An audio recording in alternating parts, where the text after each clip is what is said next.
le vol de la Joconde. Les ombres du Louvre. Paris, un matin d'août 1911, première lumière. Le soleil se levait doucement sur la capitale française, ses rayons effleurant les toits de zinc et glissant le long des façades haussmanniennes. Paris s'éveillait avec cette grâce particulière qui la caractérisait, un mélange subtil de tradition et de modernité. Au cœur de cette symphonie matinale, le musée du Louvre se dressait tel un temple du savoir et de l'art, ses pierres séculaires gardant les secrets de centuries de création humaine. Les statues de marbre semblaient veiller, immobiles et silencieuses, sur les trésors qu'elles protégeaient depuis des générations. Vincent Mercier, conservateur adjoint de 28 ans, pénétrait dans le bâtiment avec une précision presque militaire. Petit-fils d'un ancien conservateur et fils d'un professeur d'histoire de l'art, il portait en lui un héritage culturel qui dépassait la simple profession. Pour lui, chaque œuvre était plus qu'un objet, c'était un fragment vivant de l'âme humaine. Ses cheveux châtains soigneusement peignés, son costume noir impeccable, Vincent marchait dans les couloirs comme un prêtre dans une cathédrale. Ses pas résonnaient sur le marbre ancien, un rythme mesuré qui semblait accompagner le murmure silencieux des œuvres d'art. « Bonjour, monsieur Mercier », le salua doucement Pierre, l'un des gardiens de sécurité les plus anciens du musée. « Bonjour, Pierre », répondit-il avec un sourire courtois. « Une journée qui s'annonce paisible, n'est-ce pas ?» Le vieil homme hocha la tête, ses yeux bleus brillants d'une sagesse accumulée durant des décennies de service au Louvre. Il connaissait chaque recoin du bâtiment, chaque œuvre, comme si elle faisait partie de sa propre famille. Vincent continua sa ronde matinale, vérifiant méticuleusement chaque salle, chaque cadre, chaque socle. C'était plus qu'une routine, c'était une véritable dévotion. Les tableaux, les sculptures, les objets d'art étaient ses protégés, et il les considérait comme des êtres vivants ayant besoin de soins et de respect. La salle où était exposée la Joconde brillait d'un éclat particulier ce matin-là. Le tableau de Léonard de Vinci, joyau du musée, semblait émettre une aura mystérieuse. Son sourire énigmatique, si célèbre, semblait cacher des secrets millénaires. Vincent s'approcha, comme il le faisait chaque matin, pour vérifier que tout était en ordre. Le cadre était parfaitement accroché, le système de sécurité fonctionnait normalement. Rien ne laissait présager ce qui allait se produire dans les heures à venir. Dehors, la ville commençait à s'animer. Les premiers tramways électriques serpentaient dans les rues pavées, les marchands ambulants installaient leurs étals, les premières fumées des usines s'élevaient vers un ciel parisien encore indécis. À l'intérieur du Louvre, Vincent ne pouvait pas imaginer que sa vie, et celle de centaines d'autres personnes, allaient basculer dans quelques heures. Le destin tramait silencieusement sa toile, et la Joconde, spectatrice millénaire, gardait son mystérieux sourire. Les secrets cachés. Paris, 2 jours avant le vol, un après-midi de fin d'été. Le quartier de Montmartre vibrait de sa vie habituelle, un kaléidoscope de couleurs et de sons qui définissait l'âme parisienne du début du XXe siècle. Les rues étroites et pavées grimpaient en lacets, bordées de cafés aux terrasses animées et d'ateliers d'artistes aux fenêtres grandes ouvertes. C'est dans ce décor bouillonnant qu'Amélie Rousseau, jeune journaliste de 26 ans, poursuivait son enquête. Son regard perçant balayait les ruelles, son carnet de notes toujours à portée de main. Mince et élégante, habillée d'un tailleur sombre qui contrastait avec la légèreté environnante, elle incarnait cette nouvelle génération de femmes qui brisaient les conventions. Ses pas la menèrent au café Le Petit Moulin, lieu de rendez-vous avec ses sources. Un établissement enfumé où les secrets de Paris se murmuraient plus qu'ils ne se disaient. Les tables en marbre, les miroirs anciens, les affiches art nouveau créaient une atmosphère propice aux confidences. Un café noir, mademoiselle Rousseau, demanda Henri, le serveur qui la connaissait bien. Merci, Henri, répondit-elle distraitement, l'esprit déjà elsewhere. Depuis des semaines, Amélie sentait que quelque chose d'inhabituel se tramait au Louvre. Des rumeurs, des murmures, des détails apparemment insignifiants mais qui, assemblés, formaient un tableau intrigant. Son enquête avait commencé presque par hasard. Un article sur les tensions entre la France et l'Italie dans le monde artistique l'avait mise sur une piste. Les nationalismes exacerbés, les disputes autour des œuvres d'art pillées ou déplacées durant les siècles précédents créaient un terreau fertile au conflit. Un homme attira son attention. Assis dans un coin sombre du café, il semblait l'observer. Grand, les traits typiquement italiens, il portait l'uniforme des employés du Louvre. Giovanni Perugia. Amélie avait déjà enquêté sur lui. Un immigrant italien travaillant comme employé de maintenance au musée. Discret, travailleur, mais porteur d'un ressentiment profond contre l'establishment français. « Vous me cherchez » mademoiselle, lança-t-il d'une voix grave marquée d'un accent italien prononcé. Elle ne se laissa pas démonter. Je cherche la vérité, monsieur Peruggia. Rien de plus. Un sourire énigmatique glissa sur ses lèvres. Un sourire qui en disait long sans rien révéler. La conversation qui s'ensuivit fut un balai subtil d'informations et de non-dits. Giovanni parlait de son travail au Louvre, de sa connaissance intime du bâtiment, de sa frustration face à ce qu'il considérait comme un vol culturel permanent de l'Italie par la France. Les œuvres d'art n'appartiennent pas à un pays, disait-il, elles appartiennent à l'humanité. Mais certaines ont une âme plus proche de leur terre originelle. Amélie prenait des notes, analysant chaque mot, chaque inflexion. Son instinct de journaliste lui soufflait que Peruggia cachait quelque chose. Mais quoi? La lumière déclinait sur Montmartre. Les ombres s'allongeaient, transformant la ville en un théâtre de mystères et de secrets. Dans ce café enfumé, deux destins commençaient à s'entrelacer, sans que l'un ni l'autre ne puisse imaginer l'ampleur des événements qui se préparaient. Le jour du vol. Dimanche, 21 août 1911, l'aube fatidique. Paris dormait encore, lové dans la dernière étreinte de la nuit d'été. Les rues pavées brillaient d'une légère humidité, les réverbères s'éteignaient doucement, et les premières lueurs de l'aube commençaient à dessiner les contours des toits de zinc et des façades haussmanniennes. Au cœur de cette ville endormie, le musée du Louvre se dressait, sentinelle monumentale gardienne de siècles d'histoire et de création artistique. Ces pierres séculaires semblaient respirer, porteuses de milliers de secrets. Giovanni Peruggia se réveilla avant l'aube, son cœur battant déjà la chamade. Chaque mouvement était calculé, chaque respiration mesurée. Depuis des mois, il préparait ce moment avec une précision chirurgicale. Son appartement modeste, situé dans le quartier populaire de Belleville, reflétait sa condition d'immigrant italien. Des murs nus, quelques photographies de sa famille restée en Italie, un crucifix en bois usé. Sur une petite table, un plan détaillé du Louvre était soigneusement annoté. Il s'habilla lentement de son uniforme de travail. Chaque bouton, chaque pli était important. Il devait paraître parfaitement ordinaire, invisible même. Un fantôme parmi les gardiens et les conservateurs. Dans la cuisine exiguë, il avala rapidement un café noir, amer comme ses pensées. Sa main tremblait légèrement en portant la tasse à ses lèvres. Pas de peur. De l'excitation. Aujourd'hui, murmura-t-il en italien, je rendrai justice à mon pays. Le métro parisien était presque vide à 7 heures matinales. Giovanni observait le paysage urbain défiler, ses yeux sombres reflétant une détermination inébranlable. Chaque station le rapprochait de son objectif. Au Louvre, la routine dominicale battait son plein. Peu de personnel, des horaires réduits. Parfait pour son plan. Les premiers employés arrivaient, échangeant des bâillements et des salutations monotones. Pierre, le gardien vétéran, vérifiait les systèmes de sécurité. Vincent Mercier parcourait les couloirs avec sa précision habituelle. Personne ne prêtait attention à Giovanni. Il était l'invisibilité même, fondée dans la masse grise des employés. Son plan était simple et audacieux. Profiter d'un moment d'inattention, retirer le tableau de son cadre, le dissimuler sous ses vêtements. La Joconde, ce trésor mondial, deviendrait son instrument de revanche nationale. Les heures matinales s'égrenaient lentement. Un silence pesant régnait dans les salles immenses du musée. Les tableaux semblaient retenir leur souffle, conscients de l'événement qui allait se jouer. À 7 heures précises, Giovanni fit son move. Un mouvement fluide, calculé. La Joconde quitta son mur avec une facilité déconcertante. Sous son manteau, elle disparut. Personne ne remarqua rien immédiatement. Le vol le plus célèbre de l'histoire de l'art venait de s'accomplir. Le chaos et le silence. Lundi, 22 août 1911, les premières heures après le vol. Le soleil montait lentement sur Paris, baignant la ville de sa lumière dorée, indifférent au drame qui se jouait au musée du Louvre. Les rues commençaient à s'animer, les marchands installaient leurs étals, les tramways électriques bourdonnaient, tout semblait normal. Mais dans les couloirs du musée, un silence extraordinaire s'était installé, chargé de mystère et d'incrédulité. Vincent Mercier arriva ce matin-là avec sa ponctualité habituelle. Sa démarche était assurée, son costume impeccable, ses cheveux soigneusement peignés. Rien ne laissait présager la catastrophe qui l'attendait.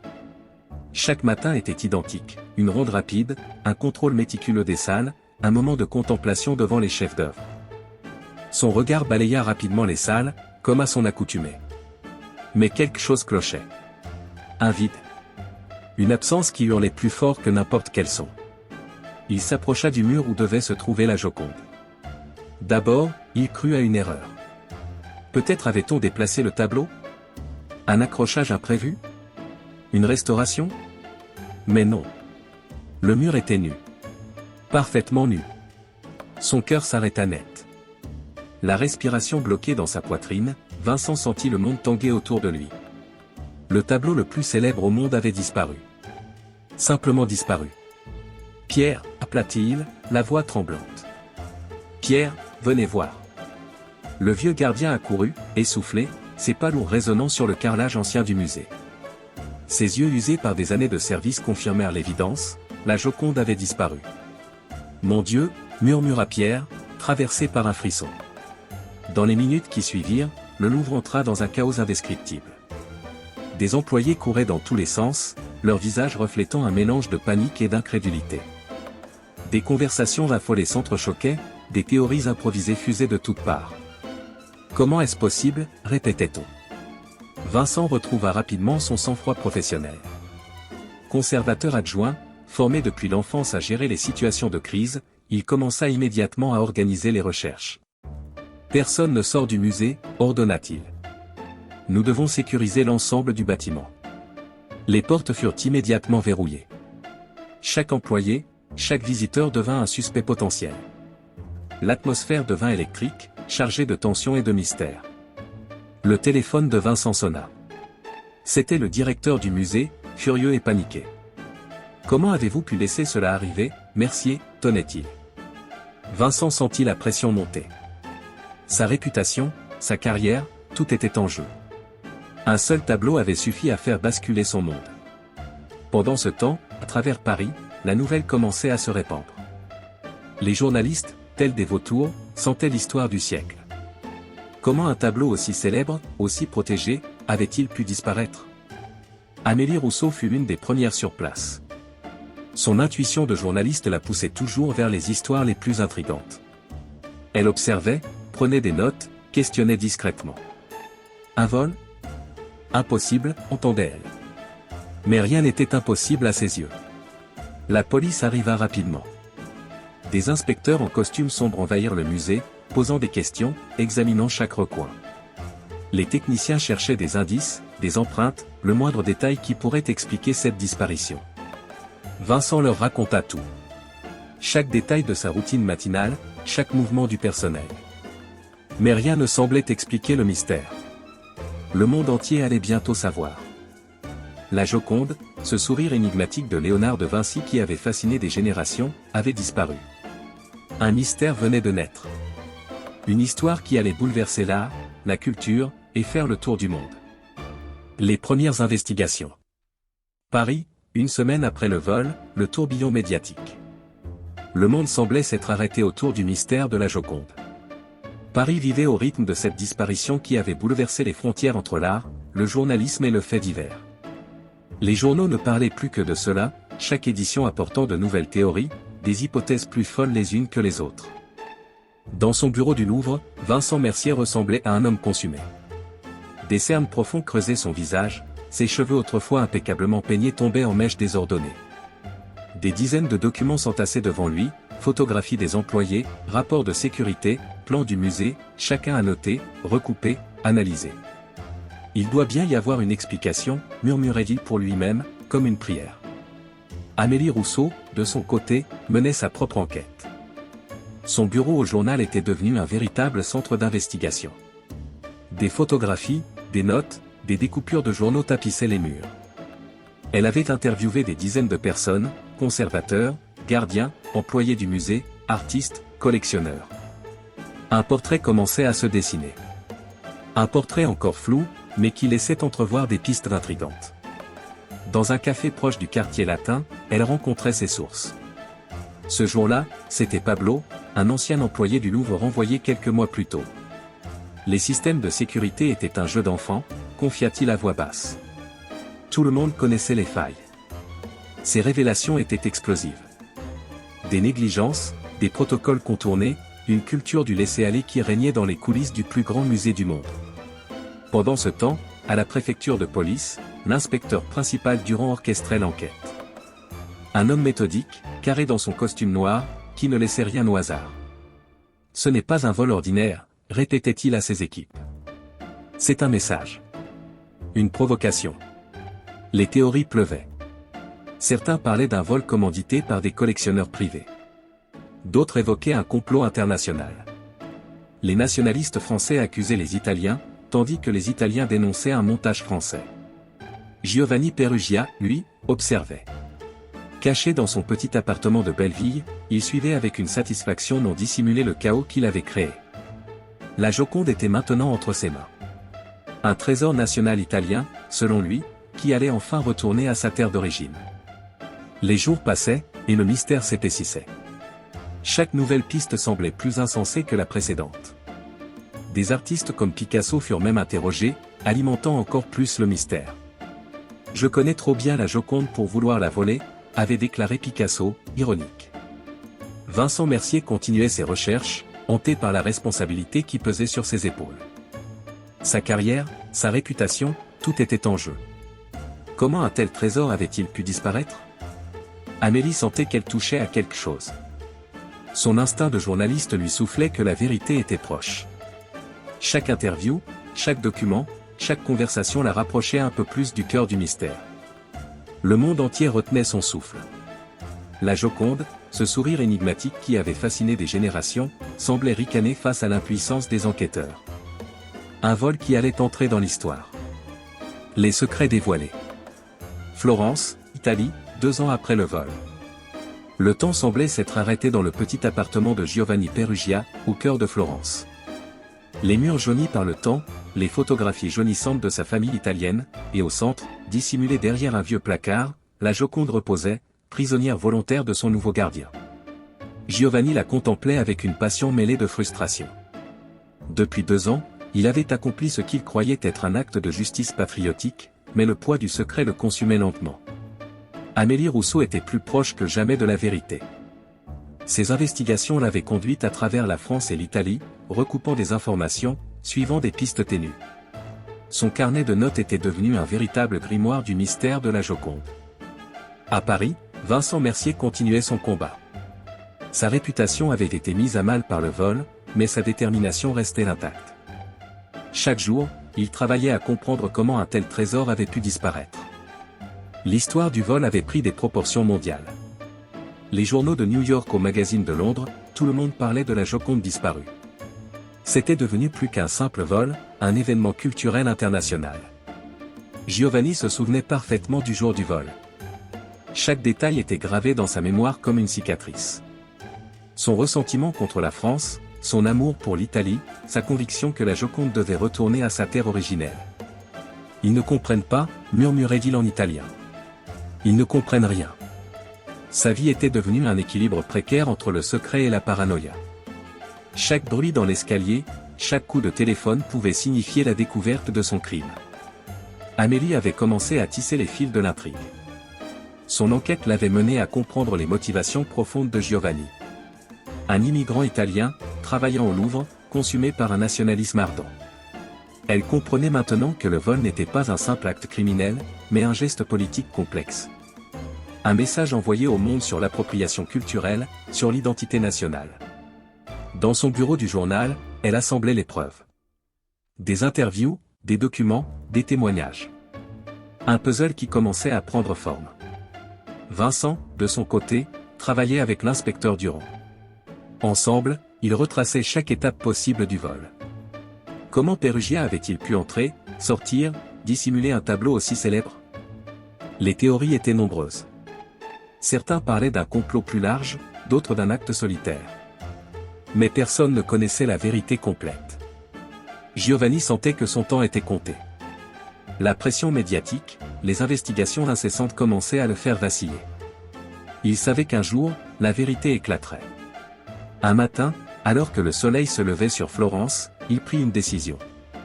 Une décision qui allait changer le cours de l'histoire. Il décida de révéler son secret. Les échos de Florence. Le ciel de Florence s'étendait, gris et mélancolique, comme si la ville elle-même pressentait l'importance des événements qui allaient se dérouler ce jour de décembre 1913. Les ruelles étroites, témoins silencieux de tant d'histoires, semblaient vibrer d'une tension imperceptible. Giovanni Peruggia marchait dans ces rues qu'il connaissait depuis son enfance, portant en lui un secret qui avait fait trembler le monde de l'art. 2 ans s'étaient écoulés depuis le vol audacieux de la Joconde au Louvre. 2 ans pendant lesquels chaque jour était à la fois une victoire et un tourment. La peinture qu'il avait si soigneusement dissimulée était là, dans son modeste appartement de la Via Petrella, attendant le moment où elle serait reconnue comme un trésor national italien. La genèse d'un acte patriotique. Giovanni se revoyait enfant, à Milan, écoutant les récits passionnés de son père sur la grandeur de l'Italie. Ces histoires parlaient de pillages artistiques, de chefs-d'œuvre emportés par les puissances étrangères, laissant une blessure profonde dans l'âme nationale. La France, en particulier, était vue comme une nation prédatrice, ayant systématiquement dépouillé l'Italie de ses plus grands trésors culturels. La Joconde représentait pour lui bien plus qu'un simple tableau. C'était un symbole, un message. En la ramenant en Italie, il pensait réparer une injustice historique. Napoléon avait emmené des œuvres d'art italiennes, les musées français regorgeaient de trésors volés pendant les campagnes militaires. Son geste était une réponse, une forme de justice poétique. L'enquête se resserre. Les policiers italiens avaient progressivement resserré l'étau. L'affaire de la Joconde était devenue un scandale international, et les autorités de Florence étaient déterminées à résoudre ce mystère qui avait captivé le monde entier. Alfredo Geri, un marchand d'art local, avait été informé par des contacts au Louvre. L'appât du gain et le désir de gloire le poussaient à coopérer étroitement avec les enquêteurs. Il savait que celui qui capturerait le voleur de la Joconde entrerait dans l'histoire. Le piège se referme. Un jour de début décembre, Geri reçut un message cryptique. L'expéditeur suggérait être en possession de la Joconde et souhaitait la vendre. C'était Giovanni lui-même, consumé par un mélange de fierté nationale et de désespoir croissant. Lors de leur rencontre dans un café discret de Florence, Giovanni étala le tableau devant Geri. Ses mains tremblaient légèrement, trahissant son émotion intérieure. « Je veux que mon pays récupère ce qui lui appartient », déclara-t-il, le regard brûlant d'une conviction inébranlable. Geri l'écouta avec un mélange de fascination et de prudence. Il comprenait la passion de Giovanni, mais était avant tout un homme des affaires. Une transaction allait avoir lieu, mais pas celle à laquelle Giovanni s'attendait. Le moment de vérité.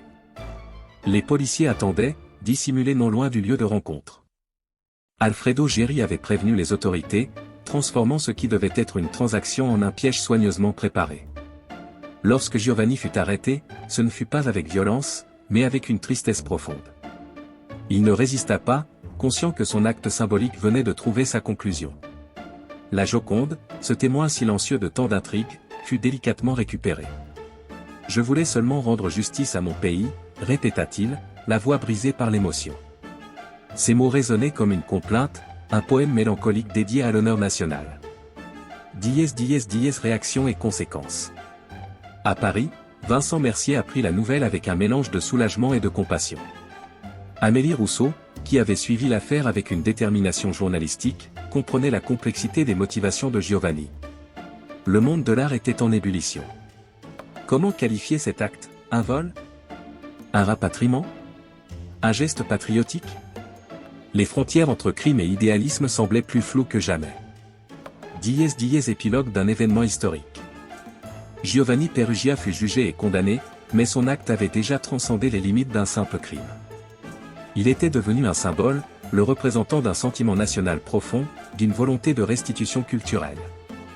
La Joconde, témoin impassible de ces événements, semblait sourire énigmatiquement, comme si elle gardait en elle les secrets de ce extraordinary périple. Dans les années qui suivirent, l'histoire de Giovanni Peruggia serait racontée et réinterprétée. Certains le voyaient comme un criminel, d'autres comme un héros. La vérité, comme souvent, se trouvait sommaire entre ces deux extrêmes. Un tableau avait fait trembler le monde, révélant les tensions complexes entre art, nationalisme et identité culturelle. Le retour triomphal. Les échos d'une histoire extraordinaire. Le matin du 4 janvier 1914 se levait sur Paris comme une aube de renaissance. La ville, qui avait tant souffert de l'absence de son trésor le plus précieux, semblait respirer à nouveau. Les rues pavées du quartier du Louvre bourdonnaient d'un excitement contenu, un murmure de anticipation qui traversait les cafés, les salons de thé et les couloirs des institutions culturelles. Vincent Mercier, le jeune conservateur dont la réputation avait été mise à l'épreuve par le vol le plus célèbre du siècle, se tenait dans son bureau. Sur son bureau, une pile de journaux rapportait chaque détail de l'incroyable saga. Astérisque le Petit Parisien astérisque, astérisque le Figaro astérisque, tous avaient leur manchette principale consacrée au retour triomphal de la Joconde. Il se souvenait de ces 2 années d'angoisse, de recherches incessantes, de théories et de doutes.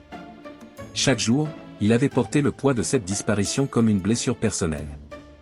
Le tableau n'était pas seulement une œuvre d'art, c'était le symbole de l'honneur du Louvre, de la fierté française, de l'héritage culturel qu'il avait juré de protéger. Dies les coulisses de la rédemption. Amélie Rousseau, assise dans un coin de la bibliothèque du musée, relisait ses notes manuscrites. Son enquête journalistique avait été bien plus qu'un simple travail professionnel, c'était devenu une quête personnelle de vérité. Elle avait suivi chaque fil, interrogé chaque témoin, décodé chaque indice qui l'avait finalement conduite à comprendre le mystère de Giovanni Perugia. Le nationalisme italien, la passion, l'orgueil blessé, tout cela s'était entremêlé dans un événement qui avait captivé le monde entier. Perugia n'était pas un simple voleur, mais un homme consumé par un idéal patriotique déformé, croyant sincèrement libérer un trésor artistique des griffes de l'oppression française. Dies le jour du retour. À 10 heures précises, une procession solennelle se forma. Des conservateurs en costume noir, des diplomates italiens et français, des journalistes du monde entier, tous convergeaient vers la salle où la Joconde devait reprendre sa place historique. Vincent portait des gants blancs immaculés, symbole de la pureté de l'intention et du respect dû à l'œuvre. Chaque pas était calculé, chaque mouvement empreint d'une gravité historique. Derrière une protection en verre spécialement conçue, la Joconde semblait sourire, témoin silencieux de cette dramatique odyssée. Dies les émotions complexes. Giovanni Perugia, assis dans une cellule de la prison de Florence, n'était plus le héros nationaliste qu'il avait imaginé être. Son acte, qui devait célébrer l'Italie, l'avait transformé en prisonnier, en paria. 2 ans de prison l'avaient profondément marqué, lui faisant réaliser la complexité des sentiments nationaux et artistiques. Dans sa cellule, il écrivait ses mémoires, tentant de donner un sens à son geste. N'était-il pas simplement un homme pris entre l'amour de son pays et la passion pour l'art? Son histoire serait-elle comprise ou simplement jugée? Dies un symbole plus grand que lui-même. La Joconde retrouvait plus qu'un simple mur. Elle redevenait un symbole de réconciliation. Entre la France et l'Italie, entre l'art et la politique, entre la passion individuelle et l'héritage collectif. Amélie comprenait que cette histoire dépassait un simple vol. C'était une métaphore de l'identité culturelle, des frontières qui séparent et unissent, des passions qui peuvent à la fois détruire et construire. Dies l'héritage. Dans les années qui suivraient, cette histoire deviendrait une légende. Des livres seraient écrits, des documentaires réalisés. Le vol de la Joconde entrerait dans l'histoire comme l'un des plus grands mystères artistiques du début du XXe siècle. Vincent, Amélie, Giovanni, chacun était devenu un personnage d'un récit plus grand que sa propre vie. Un récit qui parlerait aux générations futures de passion, d'identité, et du pouvoir extraordinaire de l'art de transcender les frontières humaines. Le sourire énigmatique de Mona Lisa semblait dire « J'ai tout vu, tout vécu, et je continuerai à fasciner le monde ». Fin.